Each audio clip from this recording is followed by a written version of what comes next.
Blind love भाग एक कमरा जो पूरी सजावट से भरा हुआ था। वह कमरा कैंडल की लाइट से भरा हुआ था। उसे कमरे में चारों और कैंडल की रोशनी चमक रही थी। उसे कमरे में बेड पर एक लड़की बैठी हुई थी। भेद पूरा गुलाब की पंखुड़ियां में भरा हुआ था। वह लड़की दुल्हन के लिबास में सजी हुई थी। वह लड़की थोड़ा घबराए लग रही थी। उसने अपने चेहरे पर घूंघट डाली हुई थी। वह अपने हाथों को आपस में उलझाए जा रही थी।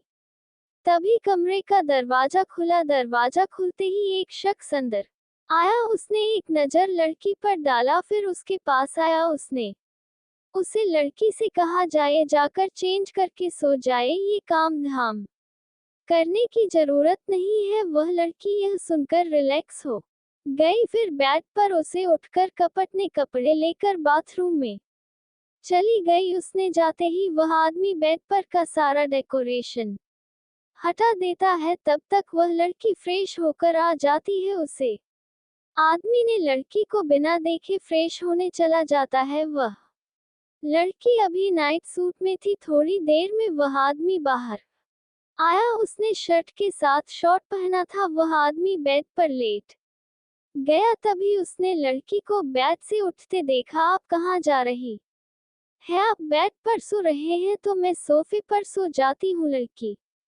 ने जवाब दिया। कहीं जाने की जरूरत नहीं है, इतना बड़ा बेड है, इस पर आराम से सो सकते हैं। वह लड़की चुपचाप जाकर बेड पर लेट गई। उसने आदमी की ओर पीठ की हुई थी। उसे आदमी ने लड़की के सोने के बाद उसने भी उसकी तरफ पीठ कर लिया। उसके बाद दोनों बीते दिनों में खो गए। Flashback Delhi Chauhan villa. एक आदमी फोन पर बात कर रहा था। हाँ, क्या खबर है? सामने से कुछ कहा गया तो उसने कहा, ठीक है, उसे पर नजर रखो, फिर आगे का प्लान बाद में सोचेंगे। सामने से फिर कुछ कहा गया तो उसने कहा, उसे मैटर में पढ़ने की जरूरत नहीं है, मैं देख लूंगा। ऐसे ही कुछ देर बात करने के बाद उसने फोन रख दिया। फिर उसने खुद से कहा, तुमने अथर्व चौहान की जीने की वजह छीनी है ना, मैं भी तुमसे तुम्हारा सब कुछ छीन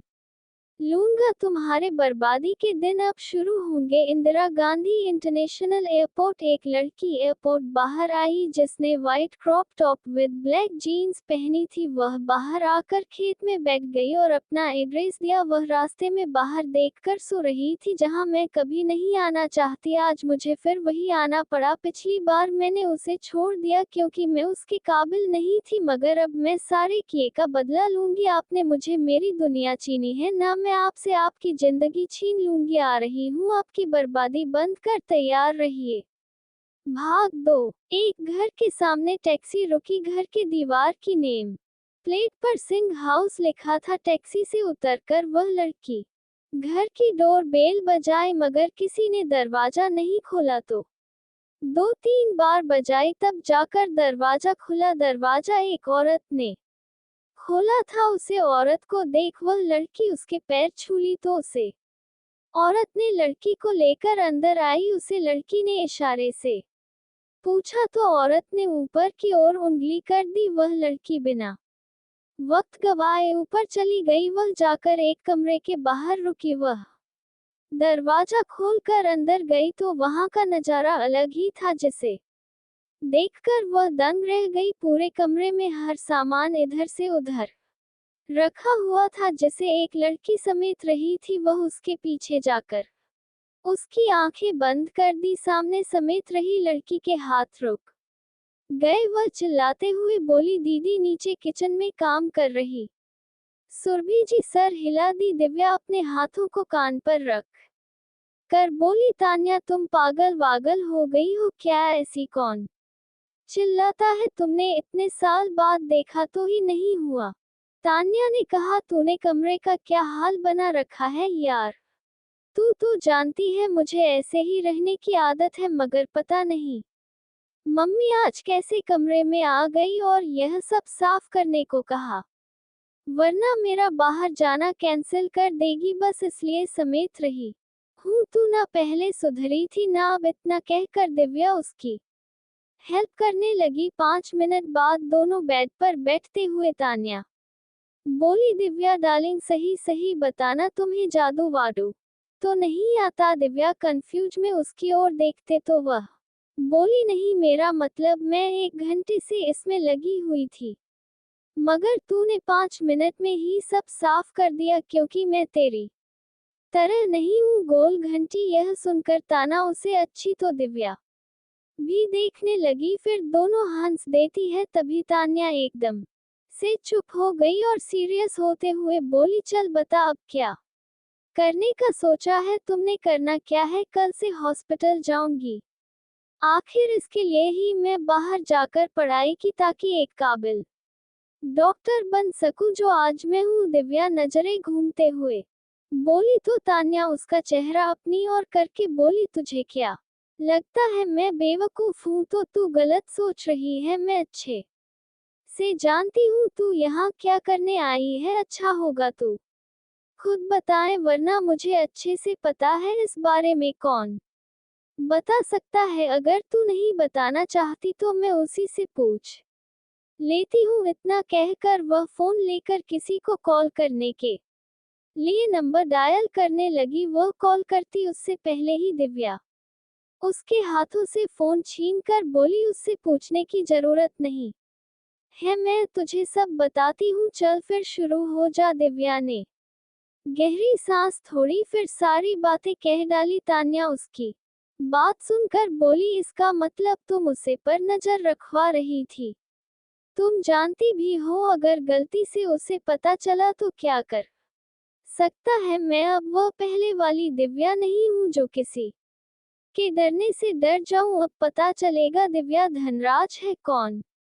चलिए ये सब छोड़ और यह बता, तुझे कब से और किस हॉस्पिटल में ज्वाइन करनी है? लाइफ केयर हॉस्पिटल, और कल से मुझे ज्वाइन करनी है। ओके, फिर आज तक का टाइम है तेरे पास? दिव्या सर हिला देती है। तान्या बोली, तो क्यों ना आज तुम मेरे साथ क्लब चल, वहां जाएगी तो कुछ टेंशन कम होगी। दिव्या ठीक है, तो मैं फ्रेश होकर आता हूँ। इतना कहकर वह कबड्डी से कपड़े लेकर बाथरूम में चली जाती है। जब वह बाहर आए तो तान्या खान की प्लेट लिए बैठी उसी का इंतजार कर रही थी।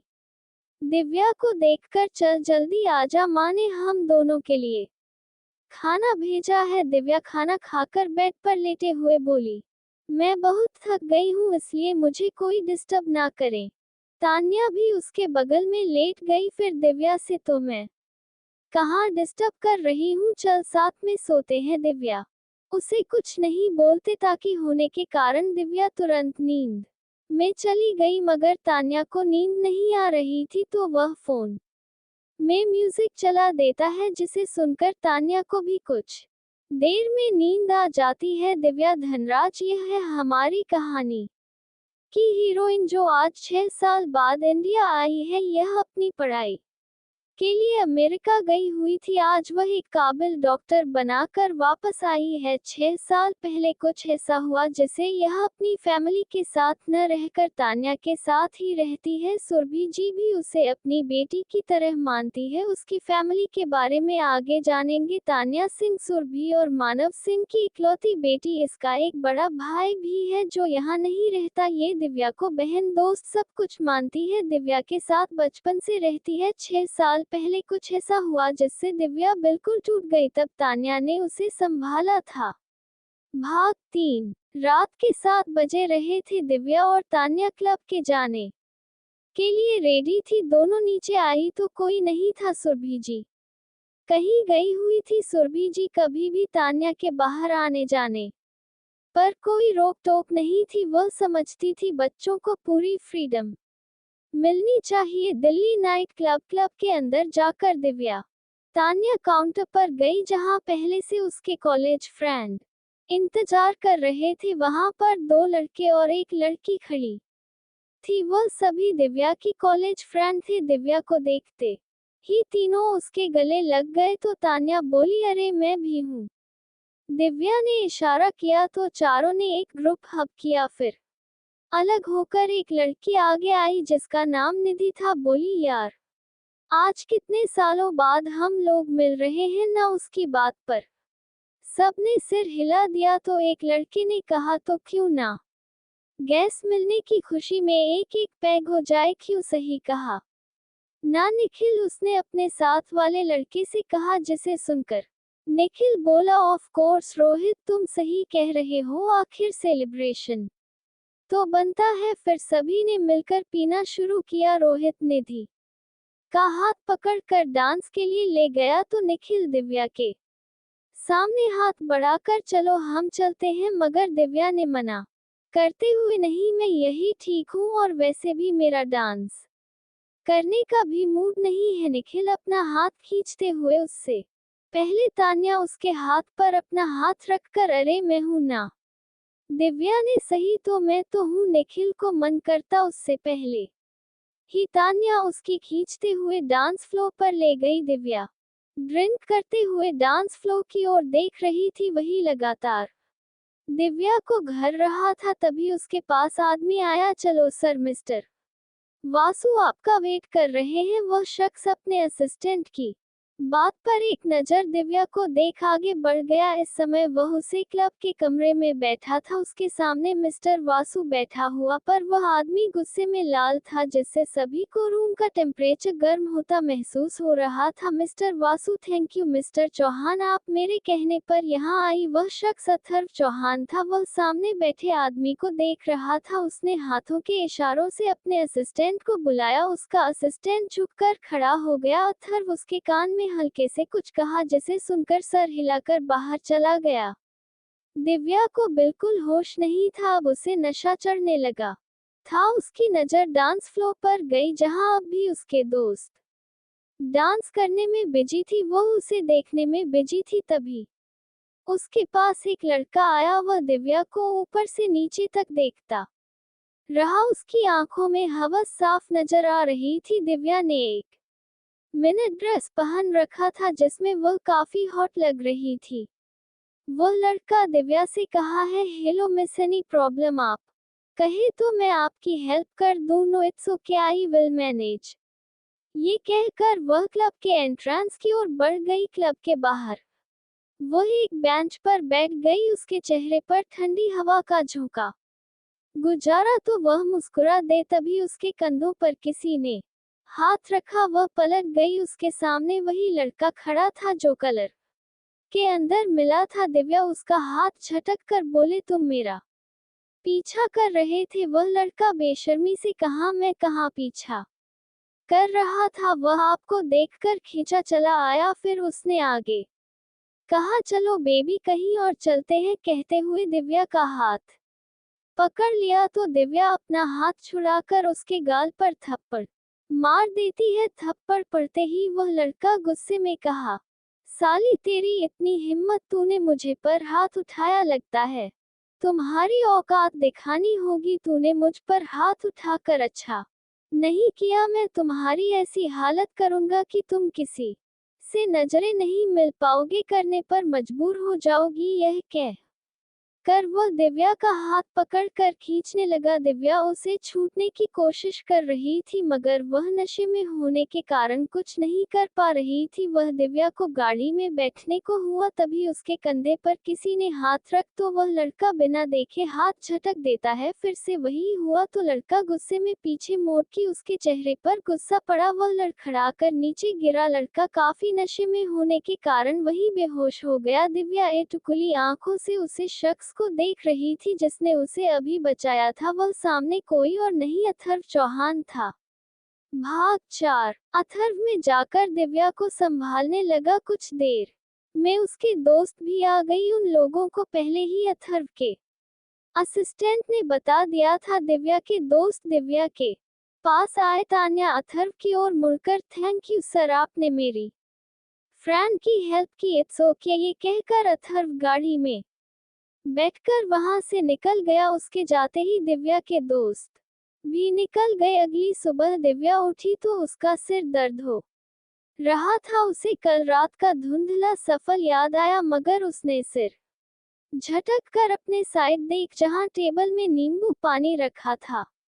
सुरभि जी अच्छे से जानती थी, इसलिए उन्होंने नींबू पानी रख दिया था। नींबू पानी पीकर उसे थोड़ा अच्छा महसूस हो रहा था। वह तान्या को उठकर बाथरूम में चली गई। अथर्व चलकर नीचे आया, डाइनिंग टेबल जाकर बैठ गया। इस समय डाइनिंग टेबल पर 5 लोग बैठे थे, उसमें से एक आदमी और औरत, फिर 2 लड़की और एक लड़का था। अथर्व देखते ही वह लड़का खड़ा हो गया, फिर अथर्व की ओर देखकर गुड मॉर्निंग सर अथर्वशीर हिला देता है। फिर उनमें से एक लड़की से, आर्मी तुम्हारी पढ़ाई कैसी चल रही है, अगर कोई प्रॉब्लम हो तो मुझे बताना। उनमें एक लड़की जिसका नाम अरबी था, वह बोली, ना अंकल कोई प्रॉब्लम नहीं है और अगले हफ्ते एग्जाम है तो बस उसी की प्रिपरेशन करती हूँ। नथव दूसरी लड़की से, बताओ खुशी तुम कब से ऑफिस ज्वाइन कर रही हो? अपना नाम सुनकर वह लड़की हकलाते हुए बोली, मैं। वह उसे हकलाता देख अथर्व गुस्से में कहा, मैं कितनी बार कहा है अपना ये ड्रामा बंद करने के लिए। तुम चौहान खानदान की बारिश हो और मुझे थोड़ा भी पसंद नहीं तुम्हें इस तरह डरपोक रहना, तो अगली बार से मेरे सामने ऐसे पेश आई तो मुझे थोड़ा भी समय नहीं लगेगा यहाँ से तुम्हें बाहर भेजने में, इसलिए कोशिश करना अगली बार यह गलती दोबारा ना हो। बदले में खुशी ने सिर हिला दिया तो ये देखकर अथर्व जुड़ गया। उसने कहा, मुझे जवाब चाहिए। तो खुशी ने सर झुका लिया, फिर बोली, जी अंकल। अथर्व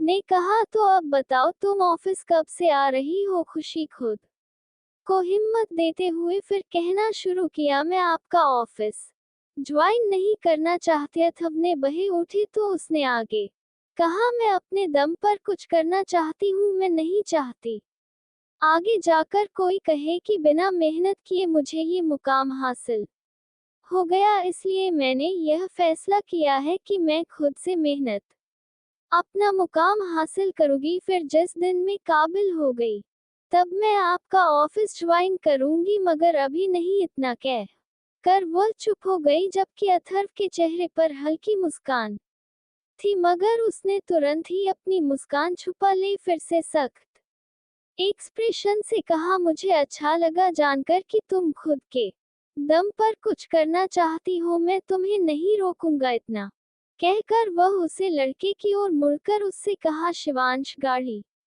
निकालो। वह लड़का जिसका नाम शिवांश था, वह अथर्व का असिस्टेंट था और चौहान विला में ही रहता था। शिवांश सर हिलाकर चला गया। अथर्व के जाते ही शांति टूटी, सबने राहत की सांस ली। अरबी आदमी औरत से बोली, ओके मॉम डैड बाय, मैं कॉलेज के लिए निकलती हूँ। दोनों मुस्कुराकर बाय कहा। खुशी भी आर्मी के पीछे चली गई। अथर्व चौहान हमारी कहानी के हीरो एक बड़े बिजनेस में मगर गुस्सैल किस्म के इंसान। वह घर में किसी भी सदस्य से मतलब नहीं रखते सिवाय आरवी और खुशी के। आरवी चौहान ये देविका और देव चौहान की बेटी। यह थोड़ी चुलबुली टाइप की है। आर्मी के मॉम डैड से ज्यादा अथर्व से जुड़ी हुई है। खुशी चौहान विराट और रिया चौहान की बेटी, मगर वह अब इस दुनिया में नहीं है। ये थोड़ी डरपोक टाइप की है। इसका कारण जब इनके माँ पापा का एक्सीडेंट हुआ तब से ऐसी हो गई है। इसके अंदर ही अंदर बहुत दर्द छुपा है। यह अथर्व से बहुत डरती है। दिव्या तान्या तैयार होकर नीचे आई तो सुरभि जी दोनों के लिए नाश्ता सर्व किया। नाश्ता करके दिव्या और तान्या अपने रास्ते निकल गए। दिव्या हॉस्पिटल के लिए तो तान्या ऑफिस के लिए निकल गई। भाग 5। दिव्या अस्पताल पहुंची तो स्कूटी पार्क कर अंदर गई। वह सीधा चलते हुए एक कमरे के बाहर आकर रुकी। उसे रूम के बाहर डॉक्टर अविनाश वर्मा लिखा हुआ था। वह धीरे से गेट नोक कर अंदर से आवाज आते ही वह अंदर चली गई। सामने कुर्सी पर 40 साल का आदमी बैठा था। वह दिव्या को देखते ही आई। मिस दिव्या है वे सीट। दिव्या बैठ गई तो डॉक्टर अविनाश उसकी और एक पेपर बढ़ाते हुए, इस पर साइन कीजिए। दिव्या ने साइन कर दिया तो डॉक्टर ने कहा, आज से आप ज्वाइन कर रही है। आपको डॉक्टर मयंक के पास जाए, वहीं आपको शेड्यूल बताएंगे। Thank you sir. दिव्या उठकर बाहर आ गई। फिर रास्ते में एक नर्स से डॉक्टर मयंक का पता पूछकर उसके चेंबर मैं गई जहाँ एक लड़का बैठा था, उसके सामने एक आदमी और एक औरत थी। शायद वह दोनों पेशेंट के घर जीनियस थे जिसे वह समझ रहा था। कुछ देर बाद वह दोनों चले गए। तब जाकर मयंक का ध्यान दिव्या पर गया। दिव्या जाकर अपना लेटर डॉक्टर मयंक को दे देती है। मयंक लेटर पढ़कर, हो तो आप ही डॉक्टर दिव्या है। फिर रुककर, अभी एक एक्सीडेंट कैसे आया है उसे आप देखेंगे। Thank you doctor. Mayank Divya आप में चली गई। उसने ये सब पहले भी किया था, इसलिए वह ट्रीटमेंट करने लगी। लगभग 3 घंटे बाद वह होट से बाहर आई। उसकी टाइम ब्रेक था। दिव्या कैंटीन में गई। कैंटीन 2 हिस्सों में बैठा हुआ था, एक डॉक्टर नर्स तो दूसरी पेशेंट के लिए। दिव्या जाकर एक खाली टेबल पर बैठ गई। उसके 2 लड़की एक लड़की आता है। वह तीनों इस टेबल पर बैठ गए तो लड़की दिव्या से बोलता है, तुम्हें कभी पहले यहाँ नहीं देखा। वह इसलिए क्योंकि आज मैं अभी ज्वाइन हुई हूँ, दिव्या बताते हुए कहा। अच्छा, बाइक दे दे। तुम यहाँ किस पोस्ट के लिए अपॉइंट हो, नर्स या डॉक्टर? उसे लड़की ने पूछा। डॉक्टर, दिव्या ने कहकर चुप हो गई। एक लड़की उसे लड़की से कहा, तुम सवाल जवाब बाद में, पहले अपने बारे में बताओ। हो सॉरी। फिर अपना हाथ आगे बढ़कर है, आई एम डॉक्टर मून। तो दिव्या ने उसे हाथ मिला लिया। पहला लड़का अपना हाथ आगे कर कर डॉक्टर शशांक, दूसरे लड़के ने कहा, और आई एम डॉक्टर विकास। दिव्या ने भी हैंडसेट करते हुए कहा, आई एम डॉक्टर दिव्या। फिर मून से बोली, I F you don't mind, क्या मैं कुछ पूछ सकती हूँ का कोर्स? दिव्या उसे देखकर बोली, तुम्हारा नाम कुछ अजीब नहीं है? मून आई मीन तुम समझ सकती हो मैं क्या कहना चाहती हूँ। दिव्या की बात पर शशांक और विकास हंसने लगे तो मून उसे गुस्से में घूरते, तुम दोनों चुप हो जाओ। उसका रियल नेम मून नहीं चांदनी है। यह आवाज दिव्या के पीछे से आई। चारों ने मुड़कर देखा तो डॉक्टर अविनाश थे। अविनाश भी आकर वही एक चेयर पर बैठ गई। दिव्या असमंजस में बोली, तो इसमें अपना नाम मून क्यों बताया? क्योंकि इस नाम पसंद नहीं, इसका ये नाम इसके दादी जी ने रखा था, मगर स्कूल में सब इसे चढ़ाते थे, इसलिए ये किसी को अपना नाम नहीं बताती। वह तो हम लोगों को तब पता चला जब एक दिन ये किसी पेशेंट को देख रही थी और इसका फोन इसके चेंबर में था। इत्तेफाक से मैं इसके चेंबर में गया, तभी इसका फोन बज। मैंने सोचा कोई जरूरी कॉल होगा, इसलिए पिक कर लिया, मगर उधर से किसी ने कहा कि उसे चांदनी से बात करनी है, तो कंफ्यूज हो गया। तभी मून वहां आई और मुझे फोन लेकर बातें करने लगी। तभी से मैं जान गया। फिर विश्वास शशांक को भी जब मैंने बताया तो दोनों हंसकर लोटपोट हो गए। हम तीनों ने डिसाइड किया कि हम सब मून के मुंह से उसका नाम उगलवाएंगे। फिर एक दिन मौका भी मिल गया। उसी दिन इसके घर में कोई आया था। मैंने उसे बताया कि वह अभी बिजी है, थोड़ा वेट कर ले। मैं मून के चेंबर में गया। फिर अनजान बनकर मैं मून से कहा कि कोई चांदनी डॉक्टर से कोई मिलने आया है, अगर यहाँ कोई भी है इस नाम की डॉक्टर है ही नहीं, क्या तुम उसे जानती हो? मून ये सुनकर हड़बड़ा गई। मैं इसे पूछा कि क्या तुम जानती हो डॉक्टर चांदनी को? ये साफ साफ इनकार कर देती है। फिर उसे शख्स के बारे में पूछी तो मैंने बताया कि वह मेरे चेंबर में है। ये सुनकर तुरंत चेंबर में गई। वह एक आदमी बैठा था, उसकी पीठ मून की ओर। मून गेट पर से ही बोली, मैंने आपको कितनी बार कहा है कि मुझे चांदनी नहीं मून कहीं। मैं यहाँ किसी को ये नाम नहीं बताया कि मेरा नाम चांदनी है, ना कि मून। मगर अब मैं जान चुका हूँ। वह आदमी मून की ओर पलट कर कहता है। मून उसे देखकर हैरान हो गई, क्योंकि वहाँ विकास था। मोहन फिर बोली, मतलब अविनाश ने मुझसे झूठ बोला? अभी मैं वहां आकर कहा, नहीं मैंने कोई झूठ नहीं कहा। तुम्हारे भाई आए हैं, मगर तुम बिजी थी तो चले गए। तभी मुझे आइडिया आया कि तुम्हारे मुंह से तुम्हारा सच निकलवाना, और ये प्लान शशांक और विकास को बताया तो वह भी राजी हो गई। तुम तीनों को कभी मेरे बारे में पता चला जब तुम उसे दिन उठ मैं अपना फोन छोड़कर गई थी, मतलब तुम तीनों को पहले से पता था। अब तुम तीनों मेरा मजाक बनाओगे, ये बोलकर मून रोने लगी। हम तीनों ने उससे कहा कि यह बात सिर्फ हम तीनों के बीच रहेगी और हम किसी को नहीं बताएंगे। तब जाकर के ये चुप हुई। इसके बाद से हम लोगों इसे मून ही कहने लगे। अविनाश ये कहकर चुप हो गया। दिव्या मून की ओर देखकर बोली, इसमें मजाक जैसी कोई बात नहीं है, इतना प्यारा नाम है चांदनी। फिर गाना गाने लगी, चांदनी ओ मेरी चांदनी। दिव्या का गाना सुनकर तीनों लड़के हंसने लगे तो वही मून रुवासी होकर बोली, अब तुम भी मेरा मजाक बनाने लगी। दिव्या उसके आंसू पहुंचकर बोली, मैं मजाक नहीं बना रही, बस ऐसे ही तुम्हें टीच करने का दिल किया। वैसे भी अगर दोस्त को ये सब नहीं कहूंगी तो और किस। मून ये सुनकर मुस्कुरा कर बोली, फिर कोई बात नहीं, तुम मुझे कुछ भी बोल सकती हो।